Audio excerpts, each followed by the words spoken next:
Voici Dunkerque, le port maritime sur la côte nord de la France. Aujourd'hui, peu de signes évidents rappellent que cet endroit fut autrefois le théâtre de l'un des grands drames de la Seconde Guerre mondiale, ce que l'on appelle le miracle de Dunkerque, lorsqu'une armée tout entière fut acheminée vers la sécurité par une flotte de navires britanniques. Les plages s'étendent, larges et pâles, sous un ciel tranquille. Des enfants jouent là où des soldats ont jadis saigné. La marée monte et se retire, indifférente à ce qui s'est passé ici, comme les marées l'ont toujours été. Ce fut une défaite glorieuse qui releva le moral de la nation britannique, mais qui confirma la supériorité de l'armée allemande. Et cette histoire ne commence pas avec des généraux ou des politiciens, mais avec deux vieillards venus ici pour se souvenir. Plus de 60 ans après les événements qui ont fait de ce lieu un synonyme à la fois de catastrophe et de délivrance, deux vieillards sont revenus. L'un est anglais, l'autre est allemand. En mai et juin 1940, ils se trouvaient des côtés opposés de l'un des épisodes les plus désespérés de la guerre. Aujourd'hui, pour la première fois, ils arpentent ces plages ensemble. Bob Pendleton était agent de transmission dans la 46 division de Nottingham.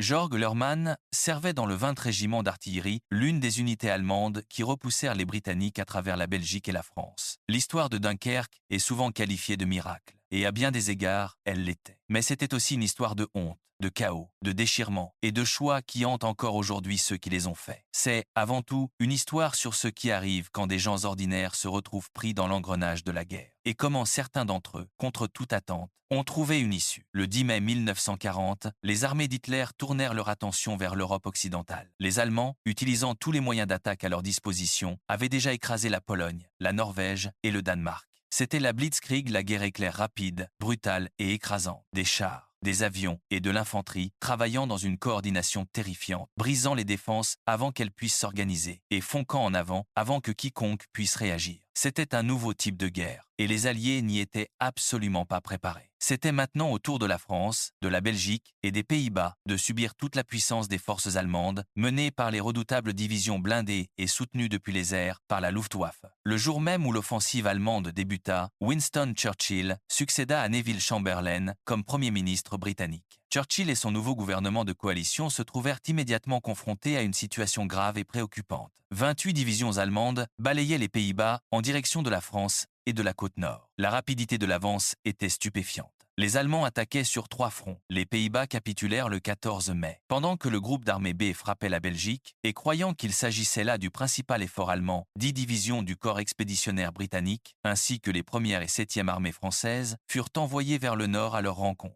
Ils reçurent un accueil triomphal de la part des Belges, des foules en liesse partout où ils passaient. L'unité de Bob Pendleton s'entraînait près de la Somme quand l'invasion commença. À la nouvelle, ils se déployèrent immédiatement en Belgique. « Nous avons reçu un accueil fantastique de la part des Belges », se souvint-il. Des foules enthousiastes partout. Nous étions stupéfaits que les Allemands ne fassent aucun effort pour nous arrêter. Il marqua une pause, parce que, bien sûr, il voulait justement que nous montions là haut. C'était un piège, et les Britanniques y marchèrent tout droit. Pendant que le corps expéditionnaire britannique et les meilleures troupes françaises étaient attirés vers le nord en Belgique, le véritable coup de marteau allemand s'abattait bien plus au sud. Les forces alliées réalisèrent bientôt qu'au sud, les Allemands tonnaient également à travers la France. Les Français avaient toujours supposé que les Ardennes, ces épaisses collines boisées le long de la frontière belgo-luxembourgeoise, étaient impénétrables pour les chars, et leur armée de réserve y était donc stationnée. Elle s'effondra rapidement sous la Blitzkrieg. L'hypothèse, qui avait sous-tendu toute la stratégie défensive alliée, fut, en l'espace de quelques jours, prouvée fatalement erronée. Jörg Lerman et son régiment faisaient partie de cette avance irrésistible. Nous avons marché à travers la Belgique, se souvint-il, du canal Albert jusqu'à la Manche. Le canal Albert avait été pris par une unité de parachutistes débarqués depuis des planeurs, si bien que nous avons pu passer sans problème. Pour les soldats allemands, ces premiers jours ont dû sembler indiquer que la guerre était déjà gagnée. L'unité de Bob Pendleton remonta jusqu'à la rivière Dyle, le premier obstacle naturel face aux Allemands en marche. Là, ils firent sauter des ponts dans l'espoir de ralentir l'assaut, mais les armées alliées furent incapables d'arrêter la rapide avance allemande. Le 20 et 1 mai, les forces françaises et britanniques avaient été complètement séparées, coupées en deux par la rapidité et l'efficacité de la Blitzkrieg. La situation se détériorait d'heure en heure. On nous a dit, à notre stupéfaction et notre désarroi, que nous allions nous replier, se souvint Bob. Les Français avaient apparemment cédé sur notre flanc droit. Les Allemands avaient percé à Sedan et dans les Ardennes, et fonçaient vers les ports de la Manche. Notre flanc droit était exposé. Il prit une inspiration. Alors nous avons reculé, et ce fut le début du repli qui devait durer une quinzaine de jours et nous conduire aux plages de Dunkerque. La probabilité d'une capitulation belge était maintenant bien réelle, et les Britanniques se trouvaient face à la perspective terrifiante de perdre l'accès au port de la Manche, la bouée de sauvetage des forces britanniques. Les approvisionnements s'épuisaient. Il n'y avait pas grand-chose à faire. Le commandant du corps expéditionnaire britannique, le général Lord Gort, demanda au ministère de la Guerre d'élaborer des plans pour évacuer son armée de France. Gort choisit Dunkerque comme point de départ pour sauver les forces britanniques. La tâche d'organiser l'évacuation en Grande-Bretagne fut confiée au vice-amiral Bertram Ramsay, le commandant de Douvres. L'opération reçut le nom de code Opération Dynamo. Avec cette décision, le sort d'une armée et peut-être de la guerre elle-même allait dépendre d'une bande de plage et des navires que l'on pourrait trouver pour traverser la Manche. Mais les hommes à qui l'on demandait de se frayer un chemin jusqu'à cette plage n'étaient pas en état de mener une grande campagne. L'expérience personnelle de Bob Pendleton illustrait en miniature le manque de préparation de la Grande-Bretagne. Quand je suis arrivé ici, au départ, dit-il en secouant la tête au souvenir, on m'a distribué 12 balles. 12 balles de calibre 4, 5.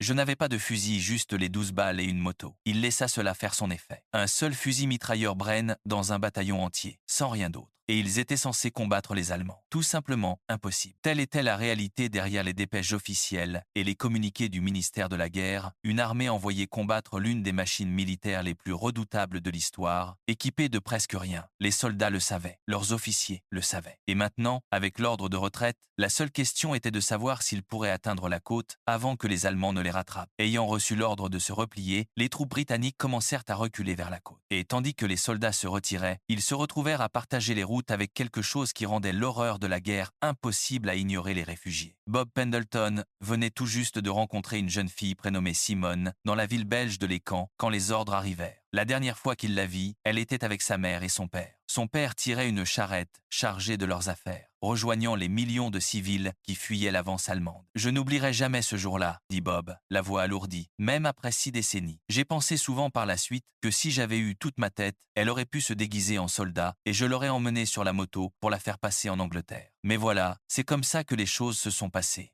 C'était une petite tragédie personnelle au milieu de l'immensité de la catastrophe, mais elle saisit quelque chose d'essentiel sur ce que Dunkerque signifiait pour ceux qui l'avaient vécu, ce sentiment obsédant de ce qui avait été perdu et des choix qui ne pourraient jamais être défaits. Le repli lui-même était un cauchemar. Nuit après nuit, la même routine sinistre. Nous nous replions pendant la nuit, expliqua Bob, environ 1 heure après que tout le monde était déjà parti. C'était donc une affaire très solitaire, attendre qu'1 heure s'écoule avant de se retirer à son tour, puis reculer dans l'obscurité, terrorisé à l'idée de perdre son chemin, arriver à une nouvelle position derrière une autre rivière, creuser des tranchées aux premières heures du matin et pendant une partie de la journée, attendre l'assaut allemand, puis faire exactement la même chose la nuit suivante. Chaque pied, chaque yard de terrain était disputé. Les pertes parmi les soldats comme parmi les civils commencèrent à s'alourdir. Les Stukas, les bombardiers en piqué allemands, avec leurs sirènes, à l'hurlement terrifiant revenaient sans cesse. Et leur cible n'était pas seulement les soldats. Il y avait énormément de bombardements à cette époque, se souvint Bob. Des bombardements en piqué de Stukas, mais principalement sur les routes, contre les réfugiés, c'était un spectacle horrible. Les bombes tombaient et les gens couraient dans tous les sens. Et très souvent, ils étaient touchés. Si bien que vous aviez des femmes et des enfants gisant morts sur la chaussée, au milieu de toutes leurs affaires, sur la route même où vous deviez conduire vos camions. Et vous faisiez de votre mieux pour ne pas écraser quoi que ce soit. Mais c'était incessant. Tout le long du chemin vers Dunkerque, les convois étaient également touchés. Des chevaux et des hommes tués ensemble par les mêmes explosions. Tout le long de la ligne de retraite, les preuves d'une armée en fuite désespérée. Georg Lerman le voyait de l'autre côté. Les camions, les canons, ils n'avaient pas simplement été abandonnés sur place, dit-il. Ils avaient été renversés. Et à cela, on pouvait dire que les hommes qui s'en étaient servis avaient eu besoin de partir rapidement. Ils avaient été précipités dans des fossés et retournés. Pour un soldat britannique, le chaos de la retraite apporta un moment qu'il n'oublierait jamais. Il tomba sur une maison pleine de blessés, avec un seul soldat à la porte. « Pouvez-vous faire quelque chose pour moi ?» demanda le soldat. « J'ai tous ces hommes ici. Ils sont tous blessés. Je n'ai aucun moyen de les évacuer. Je ne sais tout simplement pas quoi faire d'eux. Il n'y avait rien à faire. » Ce n'était pas une bonne sensation, admit le soldat. Pendant ce temps, le général Lord Gort retira les forces britanniques vers une dernière position défensive le long de la ligne des canaux des rivières Yser, Scarpe et Aar. Il avait espéré que de l'aide viendrait des villes de Boulogne et Calais, mais Boulogne tomba aux mains des Allemands le 24 mai et Calais, malgré une action défensive épique menée par le 1er bataillon de la brigade des fusiliers, fut capturé 2 jours plus tard. La situation semblait sans espoir. Chaque port de la Manche au sud de Dunkerque était désormais aux mains de l'ennemi. Il n'y avait qu'une seule issue, et une seule, Nous ne savions pas ce qui se passait, admit Bob. Je suppose que personne ne le savait vraiment. Et nous avions un peu peur de ces Stukas qui continuaient à lâcher des bombes ici et là. Mais néanmoins, cette désillusion et cette peur ne nous ont pas, je crois, empêchés d'accomplir nos devoirs normaux de soldats. Toutes les rencontres pendant la retraite n'étaient pas avec l'ennemi. À un moment donné, Bob croisa 6 soldats français, leurs fusils à la main. Ils l'arrêtèrent. Anglais partis, dirent-ils. Les Anglais s'en vont, Bob protesta. Non, nous sommes là. Mais les Français insistaient. Partis, Dunkerque, dirent-ils. Bob était perplexe. Je n'avais même jamais entendu parler de Dunkerque, se souvint-il. C'est là que j'ai appris pour la première fois l'existence de l'évacuation. C'était environ 10 jours avant que nous y arrivions. 10 jours. 10 jours de combat, de retraite et de marche vers une destination que la plupart des hommes sur le terrain ne savaient même pas avoir été planifiée. 2 camarades de Bob étaient restés en arrière pour faire sauter un obstacle. Quand les charges explosèrent, ils entendirent des troupes allemandes descendre la route vers eux. Les 2 hommes se cachèrent dans un fossé et se couvrirent, tandis que les soldats allemands passaient devant eux assez près pour les toucher, assez près pour entendre le rythme de leurs bottes sur les pavés. Et puis quelque chose de remarquable, se produisit quelque chose que même aujourd'hui, les historiens peinent à expliquer pleinement. C'était un moment critique de l'évacuation. Les attaques allemandes incessantes auraient pu détruire les forces alliées. Pris au piège dans le nord de la France, les Britanniques avaient devant eux un ennemi puissant et apparemment inarrêtable, et derrière eux, la mer du Nord. En Grande-Bretagne, de sombres prédictions circulaient selon lesquelles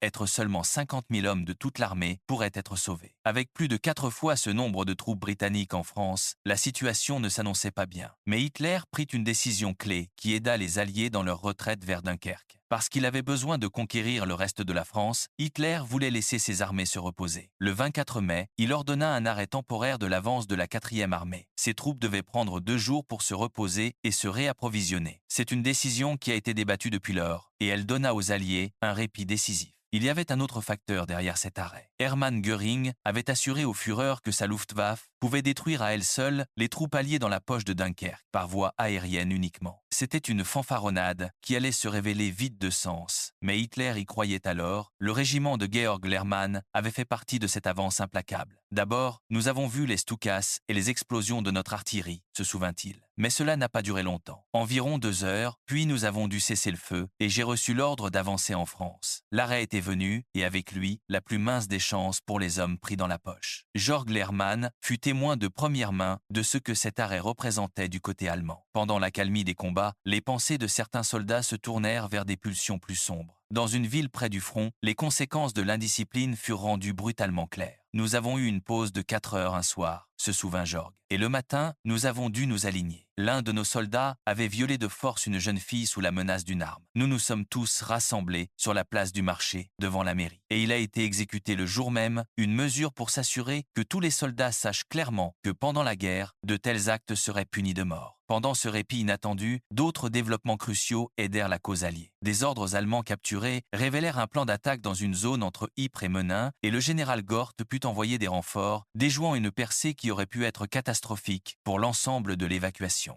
En Grande-Bretagne, des experts commençaient à percer les secrets de la machine Enigma capturée, ce qui signifiait que, pendant que les Allemands se reposaient, Gort était en mesure de recevoir leurs messages déchiffrés. Tout cela contribua à alléger une partie de la pression sur les Alliés. Mais les hommes sur le terrain ne savaient rien d'Enigma, rien de la haute stratégie, rien des hésitations d'Hitler. Ils ne connaissaient que l'épuisement. Ils connaissaient le son des Stukas. Ils connaissaient l'odeur du pétrole en flammes et le goût de la poussière dans leur bouche. Et ils savaient que chaque mille qu'ils marchaient les rapprochait soit du salut, soit de la capture. Nous commencions à être vraiment très fatigués, dit Bob. À 10 à 8, 10 à 9, 20 ans, on n'a pas l'endurance qu'on acquiert plus tard. Et il était très difficile de rester éveillé. Il se souvint d'une nuit pendant le repli où toute la colonne s'était arrêtée. Il descendit de son camion et marcha vers l'avant pour trouver son sergent de peloton et son conducteur profondément endormi dans la cabine. La guerre pouvait attendre, leur corps, non. Lorsque les hostilités reprirent pleinement le 27 mai, les positions défensives alliées autour de Dunkerque avaient été organisées et les premières troupes avaient déjà commencé à prendre la mer pour rentrer. Il était grand temps. Ce même jour, la Belgique capitula formellement. L'étau se resserrait. À l'intérieur du périmètre défensif, se trouvait une masse d'humanité grouillante, 360 000 soldats britanniques,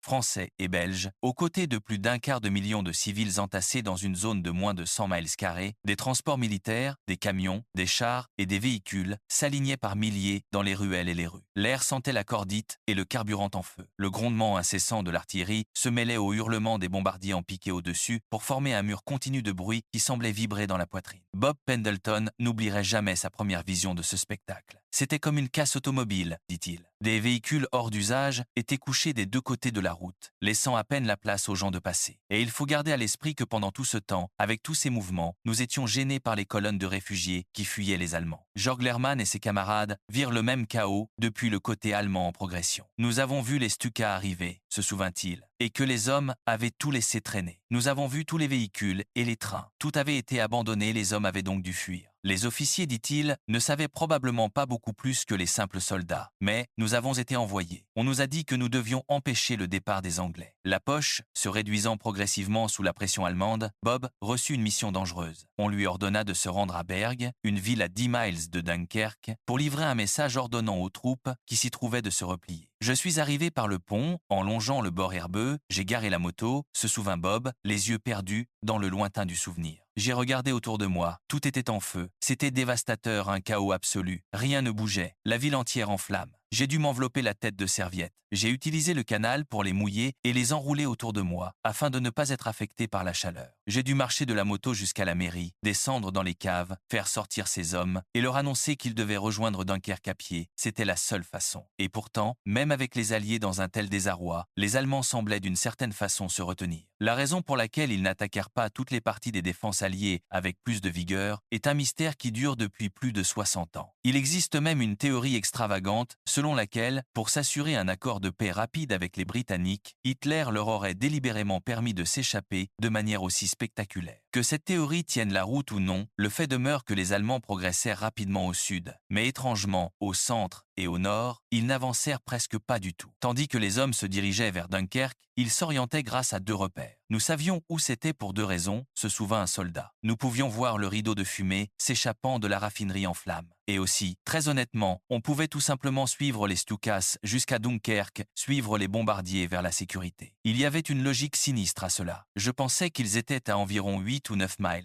dit Bob. Je croyais qu'ils allaient simplement passer au travers, nous capturer et nous emmener, parce que nous n'avions rien pour nous défendre. C'était juste une question de temps avant qu'ils n'apparaissent. Il fit une pause, et le silence du souvenir s'installa sur lui. Mais ils ne sont jamais apparus. Encore aujourd'hui, je ne peux pas l'expliquer. Nous n'avions rien, ni armes, ni munitions, ni espoir de renfort. Ils auraient pu passer au travers de nous comme un couteau dans du beurre. Mais ils ne sont jamais venus. Tout le monde n'eut pas cette chance. L'un de mes meilleurs amis avec qui je m'étais engagé a été tué en tenant la tête de pont pendant que nous évacuions, dit Bob doucement. Tout le monde n'a pas réussi à s'échapper de Dunkerque. À partir du 26 mai, le grand sauvetage des forces alliées à Dunkerque commença. Pendant que les troupes britanniques et françaises se battaient pour défendre la ville elle-même, une flotte remarquable de navires s'était rassemblée au large de la côte française pour transporter les troupes assiégées vers la Grande-Bretagne. L'amirauté britannique avait compris très tôt que pour évacuer plus de 200 000 soldats de Dunkerque, il lui faudrait une flotte bien plus importante que celle disponible. Un appel désespéré fut donc lancé à tous les propriétaires de petites embarcations pour venir en aide à la marine royale. Cette flottille de petits bateaux fit de Dunkerque une légende. Tout type imaginable d'embarcations yachts, bateaux de pêche, bateaux de plaisance, vapeurs et barges se présenta sur la côte sud ou dans l'estuaire de la Tamise, participer à l'évacuation. La flotte comprenait plus de 40 navires de guerre britanniques, français, belges et néerlandais de tout type destroyers, dragueurs de mines, sloops, navires de transport de personnel, tous venus aider leurs alliés dans leur heure de détresse. Et bien sûr, il y avait les fameux petits bateaux, plus de 900, de toutes formes et de toutes tailles. Mais pour ces petits bateaux, ce n'était certainement pas une croisière de plaisance. Du ciel au-dessus venaient les bombardiers en piqué allemand et les tirs de mitrailleuses. Du rivage venaient les obus de l'artillerie allemande. Jörg Lehrmann était dans l'un de ces régiments d'artillerie et avait reçu l'ordre d'empêcher l'évacuation alliée. Ce qu'il vit, ce qu'on lui ordonna de faire, le hante encore. « Je vais être honnête »,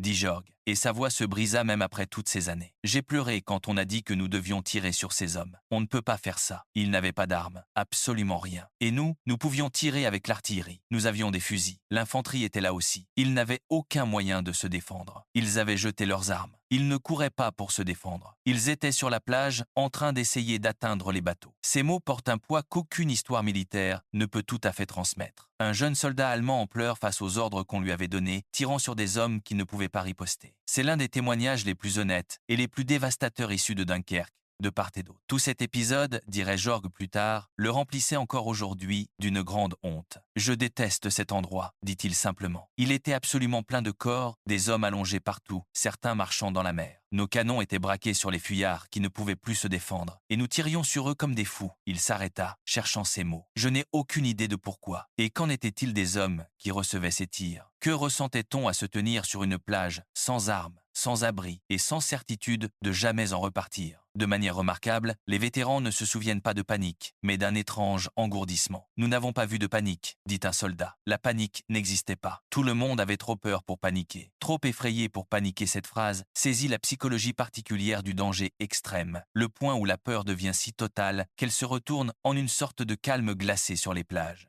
La scène était un chaos à peine maîtrisé. On finissait par apercevoir la mer, se souvint Bob. À notre gauche, il y avait ce grand voile de fumée, c'était Dunkerque, les réservoirs de pétrole en flammes. Et devant nous, de longues files de soldats enfoncés jusqu'à la taille, jusqu'au cou, s'étendant dans la mer. Des queues et des queues d'hommes attendant d'embarquer. La zone était bombardée en permanence. Bob et ses camarades avancèrent d'environ 500 yards le long de la plage, s'enfoncèrent dans les dunes de sable et attendirent. La première chose que nous voulions tous, c'était dormir, dit-il. Alors, nous nous sommes installés dans les dunes et nous avons dormi. Et les gens me demandent souvent combien les bombardements en piqué ont dû être affreux. Nous avons dormi à travers. Dormi, je pense, que nous avons dû dormir environ 24 heures. Nous étions tellement épuisés. 24 heures endormis sur une plage, sous les bombardements allemands, ce seul détail en dit plus sur l'état de ces hommes que n'importe quel rapport de perte. Les images qui ont survécu de ces jours-là et les photographies prises par ceux qui étaient présents montrent des scènes à la fois chaotiques et étrangement ordonnées de longues files d'hommes debout dans les vagues, attendant leur tour. Des bateaux chavirés dans les eaux peu profondes. Des colonnes de fumée noire s'élevant du port en flammes derrière eux. Et partout, les détritus d'une armée en retraite, des fusils empilés sur le sable, des casques flottant dans les vagues, des véhicules conduits dans la mer comme des jetés de fortune. Pendant ce temps, Jorg observait depuis les dunes côté allemand. « Nous étions là à regarder les hommes essayer de partir dans les bateaux, » dit-il. C'était difficile. Ils ne pouvaient pas accoster correctement. Ils devaient entrer dans l'eau et ensuite monter dans les bateaux. Et ça prenait du temps. Les Stukas arrivaient par vagues. Les mêmes repassaient plusieurs fois, se souvint Jorg.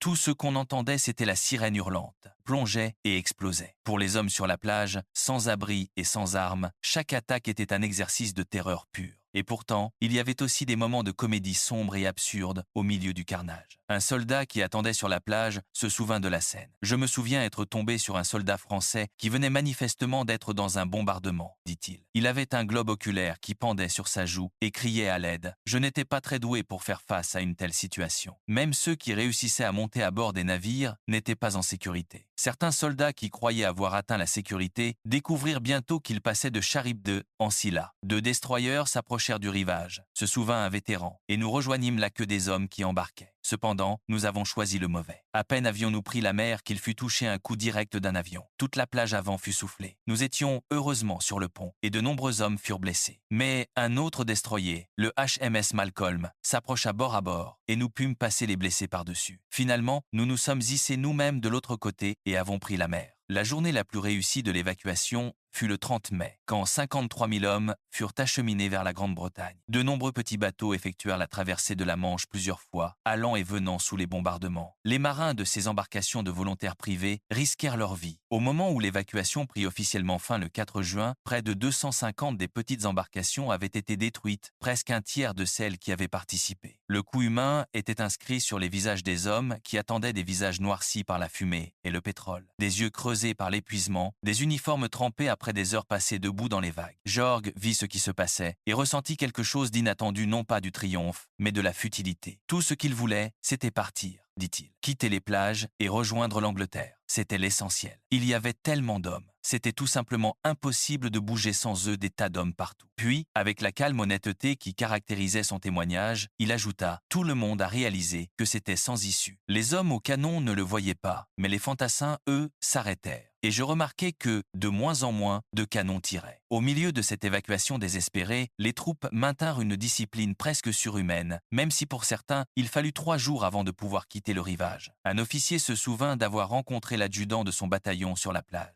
Content de vous voir, dit l'adjudant. Bien, ramenez votre peloton en Angleterre. Maintenant, l'officier posa la question évidente. Comment faire? Et la réponse de l'adjudant fut magnifiquement inutile. Faites preuve d'initiative. Mais avant que Bob Pendleton puisse quitter les plages de Dunkerque, son général de brigade lui confia un dernier message à livrer cette fois aux troupes britanniques qui tenaient encore la ligne défensive. Il était temps pour elle de partir et de rejoindre les plages. Bob enfourcha sa moto jusqu'à une ferme où les troupes étaient censées se trouver. Il n'y avait personne, sauf le fermier et sa famille. Il revint et rendit compte. Ils ne sont pas là. Il dit au général de brigade, qui répondit. Eh bien, ils ont dû se replier. Essayez encore. Bob repartit donc. Il tourna à droite au carrefour, et là, à 50 yards, se trouvait l'avant-garde des SS allemands mitrailleuses. Voiture blindée, je n'avais plus rien à faire ici, dit Bob. J'ai tourné cette moto très rapidement, et je me suis assuré qu'ils ne me suivaient pas. Il revint auprès du général de brigade. Eh bien, maintenant je sais qu'ils ne sont pas là, rapporta-t-il. Pourquoi? Parce que les Allemands y sont. Le général de brigade hocha la tête. Nous pouvons maintenant aller à Dunkerque. Et puis, il y a l'histoire de l'aumônier, l'un de ces moments qui, même au milieu de l'horreur, vous rappelle que la guerre est aussi une expérience profondément humaine, pleine d'absurdité et de comédie noire. Un groupe de soldats était parti dans une petite embarcation, ramant vers un destroyer qu'ils pouvaient voir se découper en silhouette contre le ciel nocturne. Ils étaient à environ 400 yards quand ils entendirent la chaîne d'ancre remonter. Le destroyer pivotait. Il allait partir sans eux. Un aumônier assis au milieu du bateau bondit sur ses pieds, écarta grand les bras vers les cieux et cria « Seigneur, Seigneur, pourquoi m'as-tu abandonné ?» Et 40 soldats d'une seule voix crièrent « Asseyez-vous » car lorsqu'il avait bondi, le bateau avait violemment tangué. L'eau commença à clapoter par-dessus les bords et ce grand cri résonna à travers l'eau jusqu'au destroyer. Il s'arrêta. Que ce soit Dieu ou 40 soldats en colère, quelque chose avait été entendu. À la tombée de la nuit du 1er juin, des progrès réels et spectaculaires avaient été accomplis. Seulement 3 divisions du corps expéditionnaire britannique restaient à terre. Le lendemain, elles avaient toutes été évacuées. Les défenses autour de la ville n'étaient plus tenues que par des troupes françaises qui se battaient avec acharnement contre le grand déferlement de l'armée allemande. Ce n'était plus qu'une question de temps avant qu'elle ne soit complètement submergée. Leur sacrifice, tenir la ligne pendant que les derniers soldats britanniques étaient évacués, mérite d'être rappelé aux côtés des petits bateaux et des plages. Sans l'arrière-garde française, des milliers d'hommes supplémentaires auraient été perdus. Les 3 et 4 juin, des navires britanniques revinrent pour sauver le plus grand nombre possible. Bob Pendleton faisait partie des tout derniers à partir.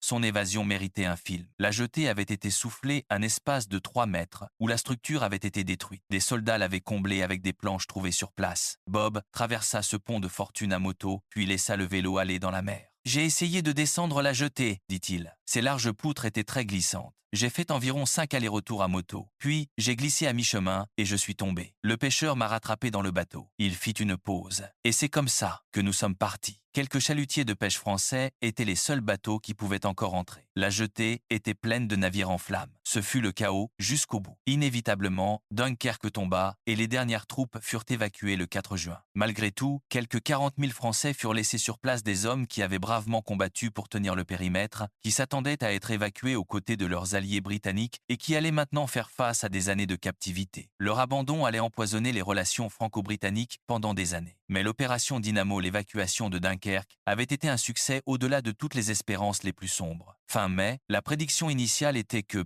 être 50 000 hommes, pourraient être sauvés. Au final, il était incroyable que 338 226 soldats alliés aient été acheminés en sécurité de l'autre côté de la Manche. 139 000 d'entre eux étaient des soldats français et belges. C'était, à tous égards, une réalisation stupéfiante, un miracle logistique conjuré du chaos par le courage de marins ordinaires et l'obstination de soldats qui refusaient de mourir. Les hommes rentrèrent en Angleterre, et le premier souvenir de beaucoup d'entre eux n'est pas le soulagement ni la joie, mais une tasse de thé et un sandwich à la confiture. Nous nous sentions complètement démoralisés et abattus, admit un soldat. Nous avions fui. Nos pères avaient combattu pendant 4 longues années en France sans jamais céder. Et nous avions été en action pendant 15 jours. Nous n'avions presque pas vu de vrais combats. La honte était réelle, et elle était profonde. Ces hommes connaissaient la vérité de ce qui s'était passé, même pendant que les journaux appelaient cela un miracle. Puis vint le discours qui changea le sentiment de beaucoup d'entre eux. Les hommes furent conduits au pas vers un gymnase, et on leur dit de s'asseoir sur le sol.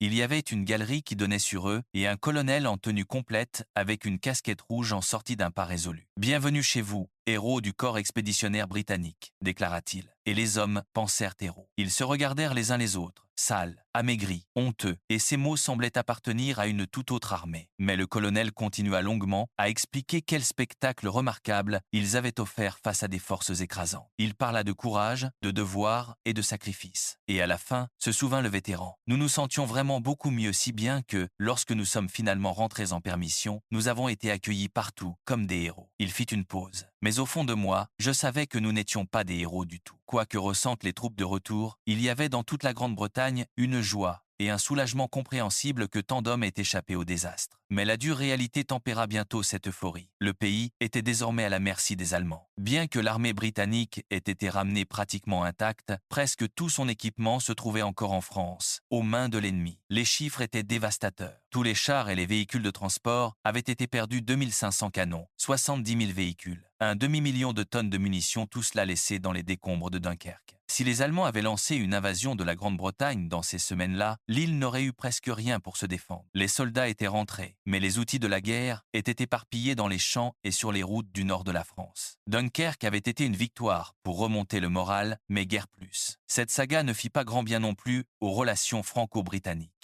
Le gouvernement de Vichy, bientôt établi en France, forgea l'expression de la perfide Albion, accusant la Grande-Bretagne d'avoir abandonné ses alliés dans une tentative acharnée de sauver sa propre armée. Beaucoup considèrent cela comme une calomnie sans fondement, qui dénigrait les efforts héroïques de la flotte d'évacuation et insultait la mémoire de ceux qui avaient donné leur vie. Winston Churchill tenta de calmer l'humeur euphorique de la Grande-Bretagne. Les guerres ne se gagnent pas par des évacuations, avertit le nouveau Premier ministre, s'efforçant de préparer le pays aux jours sombres à venir. Il avait raison. Les mois qui suivirent allaient apporter la bataille d'Angleterre, le Blitz et les longues années épuisantes d'une guerre loin d'être terminée. Mais Churchill comprit aussi autre chose, que Dunkerque avait donné à la nation quelque chose dont elle avait désespérément besoin. Non pas une victoire, mais une histoire. Une histoire de gens ordinaires accomplissant des choses extraordinaires. Une histoire de survie contre toute attente. Une histoire qui, vraie ou non dans tous ses détails, soutiendrait un pays à travers ses heures les plus sombres. Pour les hommes qui y avaient été, l'histoire était plus complexe. Ils connaissaient le chaos, la peur, la honte de la retraite. Ils savaient pour les amis qui n'étaient pas revenus. Ils savaient pour les 40 000 Français laissés sur place. Ils savaient que Dunkerque n'était pas une victoire. C'était l'évasion la plus étroite qui soit d'une catastrophe totale. Mais ils savaient aussi autre chose. Ils savaient ce que l'on ressentait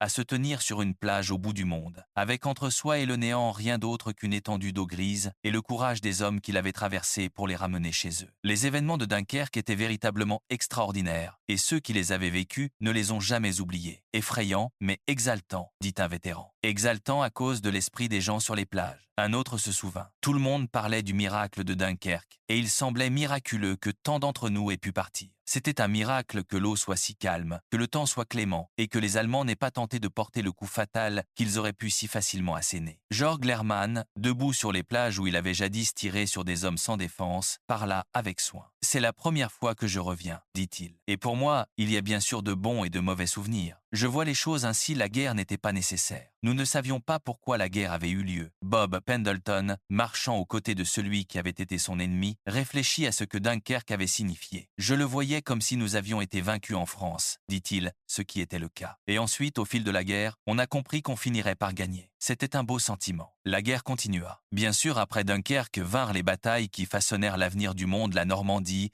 El Alamein, Monte Cassino, les Ardennes. Des hommes qui avaient été des ennemis implacables se rencontreraient un jour sur les lieux de ces luttes épiques. Mais Dunkerque fut là où tout commença pour les Britanniques, du moins. Ce fut leur première grande épreuve, et ils y avaient échoué dans tous les sens militaires du terme. Et pourtant, de cet échec naquit quelque chose d'extraordinaire, une histoire de sauvetage et de résilience qui devint le fondement de tout ce qui suivit. Deux vieillards sur une plage, l'un anglais, l'autre allemand, plus de 60 ans après s'être trouvés des côtés opposés d'une catastrophe, marchant ensemble maintenant dans la quiétude d'un après-midi français, partageant des souvenirs que la plupart des gens peinent à imaginer. 338 226 hommes furent sauvés à Dunkerque. Mais Dunkerque ne fut jamais seulement une question de chiffres. C'était l'histoire des hommes qui faisaient la queue dans l'eau pendant des heures sous les tirs, attendant des bateaux qui ne viendraient peu, être jamais. C'était l'histoire des marins qui traversèrent et retraversèrent la Manche sous les bombes et les obus. C'était l'histoire d'un artilleur allemand qui pleura face aux ordres qu'on lui donnait. C'était l'histoire d'un agent de transmission qui perdit une jeune fille prénommée Simone et ne l'oublia jamais. C'était l'histoire de soldats qui dormirent 24 heures sous les bombardements en piqué parce que leur corps avait simplement lâché. C'était l'histoire d'un aumônier qui se leva dans un bateau et faillit le faire chavirer, et de 40 hommes qui le firent rasseoir, et d'un destroyer qui s'arrêta. C'était l'histoire d'une moto traversée sur une jetée brisée et jetée à la mer. C'était l'histoire d'un sandwich à la confiture à Ramsgate qui avait le goût du meilleur repas qu'un homme ait jamais mangé. Dunkerque fut une défaite, ce fut un miracle, ce fut une honte, ce fut un triomphe. C'était tout cela à la fois. Et ce fut le moment où la Grande-Bretagne regarda le désastre total en face et, d'une manière ou d'une autre, improbablement, impossiblement, s'en tira. Les hommes qui le vécurent portèrent ce souvenir pour le reste de leur vie, non pas comme des héros, non pas comme des victimes, mais comme des témoins de quelque chose qui n'aurait jamais dû se produire et comme la preuve que même dans l'heure la plus sombre, la volonté humaine de survivre peut trouver un chemin. Car telle est la vérité de Dunkerque. Ce ne fut pas glorieux, ce ne fut pas propre, mais ce fut réel. Et dans cette réalité désespérée, chaotique, déchirante, cela devint quelque chose que personne n'avait planifié et que personne n'attendait, une histoire à laquelle toute une nation s'accrocherait dans les années de ténèbres qui suivirent. L'histoire d'un agent de transmission à moto traversant des villes en flammes pour livrer des messages peut être déjà trop tardif. L'histoire d'un artilleur allemand qui pleura face à ses propres ordres. L'histoire de pêcheurs et de plaisanciers qui voguèrent vers l'enfer et ramenèrent une armée chez elle. Et c'est peu être là le vrai miracle, non pas que l'armée fût sauvée, mais que dans ce sauvetage, autre chose fut préservée. Quelque chose de plus difficile à définir, mais tout aussi vital, la conviction que même quand tout a mal tourné, quand l'ennemi est aux portes et que la mer est dans votre dos, il y a encore une raison de continuer. Il y a encore une raison d'espérer. Les plages de Dunkerque sont silencieuses maintenant. La marée monte et se retire comme elle l'a toujours fait. Le sable qui fut jadis rouge a été lavé 1 million de fois. Les jetées ont été reconstruites, les bâtiments restaurés, les cicatrices de la guerre lissées par le temps et le travail patient de la reconstruction. Les touristes viennent en été. Les enfants construisent des châteaux de sable. C'est un lieu de paix. Mais si vous écoutez attentivement dans le vent venu de la Manche, vous pouvez presque les entendre, les voix des hommes qui étaient ici, les cris, les prières. Le silence après les canons, le rugissement des moteurs et le fracas des vagues contre les coques des petits bateaux, le crépitement du pétrole en feu dans le lointain grondement de l'artillerie. Il résonne encore, car certains endroits se souviennent, même quand le monde oublie. Et Dunkerque, cette ville balnéaire tranquille et ordinaire sur la côte nord de la France, se souviendra pour toujours.